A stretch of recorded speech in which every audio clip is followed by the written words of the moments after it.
Now, without further ado, allow me first to ask a question to Minister Pangestu. I just wish to see Minister, in your view, how developing countries should strategically position themselves in this current global value chain in the context of the kind of a new consumer market, and how the government should support their SMEs in getting on the value chain and strengthen their export capacity. Minister.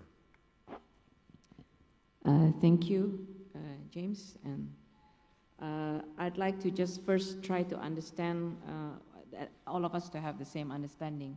What is this new consumer market that we're talking about? At least in Indonesia and Asia Pacific, this means demographically a young market. For Indonesia, 50% of our population is less than 29 years old, and about 72 million of them are 0 to 14 years old. So that's a market, you know. And the growing middle class is another component of the market that we're trying to, you know, supply. And the middle class for Indonesia has grown in the last 8 years from about 83 million to 135 million, or about 37% of our population to 56.5% of our population, and it's going to grow. And middle class consumption pattern is different from when we were still developing. You can see it from the fact that food consumption, for instance, from 63% is now about 50%. Non-food, which is your other consumer products, your lifestyle products, they have increased. And that's the supply that you want to be asking, you know, the supply chain that is supplying that. Where is it going to come from, and if this panel is being asked to us, how does the country itself provide the local value added for this change in the consumer demand? And I always add this point, you know, there's these three things happening in our market and in many of the emerging economy markets. And if you are in the retail business, if you do not know this information, then you are probably having low profit. The fact is that it is women who are making the decision to buy. Okay, they're empirically proven. I think in general, it's about over 60% of buying decision, or 60 to 70% of buying decision are being made by women. In other words, the way you market should be targeting women. For certain decisions like holiday, since I'm the tourism minister, 90% of the decision where to go for holiday is made by women. Health is also about 90%, etc., etc. So it's not a trivial piece of information, it's an important piece of information. It's the way you understand the market that you're selling to. These are three things happening. What does it mean, what does it mean for the consumption pattern that is different from before? It means you are looking at consumers who will pay a little bit more for quality, who will are more demanding because of technology, the social media, the mobile phone. These are all revolution in this part of the world, which is the way you provide information, the way you market, and it is actually also part of the supply chain, because what goes into the content that goes into this technology and the mobile phone is providing a lot of information, as well as businesses. A lot of businesses are growing into providing the mobile phone. If you look at your BlackBerry or your iPhone or any of these gadgets that you all have, a lot of the apps that are in there are being supplied by Indonesian or Malaysian or Singaporean or Chinese. IBM can attest to this. A lot of the apps are being produced by small, innovative companies. They're sometimes only 5-10 people who are providing this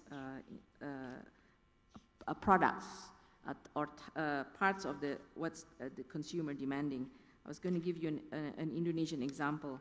I think it's called Infinite Sky. It's the top 10 iPhone apps, and it is made by an Indonesian company made up of about only 20 people called Touch 10. So this is the world that we live in today. And I just wanted to make one more point before I answer your question regarding what should developing countries do to be part of this new supply chain. If you look at in the old days, when you talk about supply chain, production in goods, which is industrial goods, you're talking about making tangible goods which are standardized, and you can actually break up the production cycle in a very discrete way. And then we had that flying geese pattern where you are basically going to the lowest cost of production based on labor cost. That's no longer the case, as we know. We talk now about trade in tasks, breaking down a production in terms of tasks, including the services component. And for services, you're talking about not making, but delivering goods, a lot of it intangible, customizing, and a lot of it is, I want it now. I will not wait 3 months for it. So technology and the speed of information and the access of technology is, I think, one important component of how a developing country needs to be part of the supply chain. And then there's actually another level. You've got commodity, the way you look at a supply chain, commodity, goods, services. The last one is, I just learned this today too, it's called experience. This is when you're middle class and higher middle class. They're not just looking to buy things, they're looking to buy things and experience. And here you're talking about not just intangible, but I want to like the taste and remember the taste, or I want to go to Bali and not just go to Bali, but have a memorable experience. And the way you deliver it is very personal rather than customized. It's more than customized, it's personal. And that means very small, discrete products, very niche products. And this is where actually a lot of opportunity for small micro enterprises to come into that supply chain. And apart from technology, I think it's the ability of countries to develop the human resources and nurture the creativity so that good ideas can be turned into good business propositions. So it's the whole, what we call the ecosystem for nurturing creativity and entrepreneurship, which is the challenge many of our countries have. But if you can actually do that, allow the access to technology for small and micro enterprises, allow them to enter into the international networks, and allow startup capital, startup entrepreneurship, that I think in terms of government perspective, that is what we are trying to do. And because you are talking about the breaking up of tasks, a lot of it has to do with knowledge and intellectual property, protecting the intellectual property of what they do, and getting them to get value added from that becomes a very important component. I'll just give you one last example because it was, as someone who had done a lot of research on this flying geese production network and how division of labor came about. I just came back from Korea, and I brought along one of our animation companies which had been doing outsourcing for Korea. And we had a 3-way meeting in a small company in Korea. To me, it was small. I always imagine animation companies that do these Hollywood Hollywood production to be very big companies. But it was just a small company in Korea. They had been doing that for 10 years. But they were doing co-production with Hollywood. The Hollywood makers were the ones who make this Shirk. I'm sure all of you have heard of Shirk, the famous character. So we were having this 3-way conversation, Hollywood, Korea, and Indonesia. Indonesian company had about 60 people, Korean company had about 25 people, and then Hollywood didn't have that many people, but they are the creators.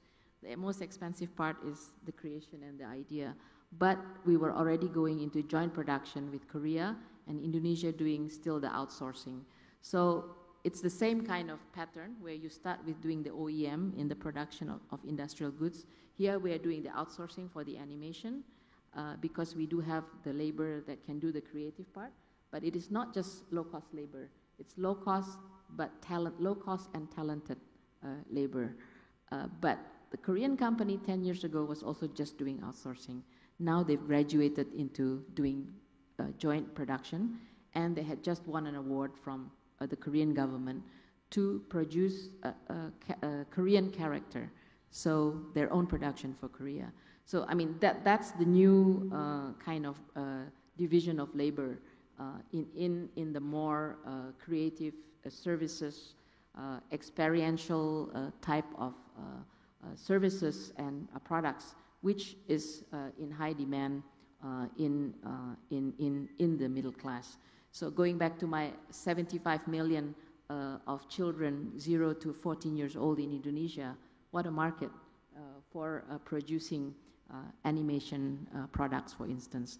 Right now, we're still importing 90% of that. If only half of that 90% can be provided by Indonesian animation production or joint production with Korea or with New Zealand, for that matter, that's the way the breakdown of the tasks happen today. Thank you very much, Minister. Indeed, you brought in a new dimension, a new salient features of the industries today in terms of global value chain, and also see what should be the ideal ecosystem to nurture that interesting case.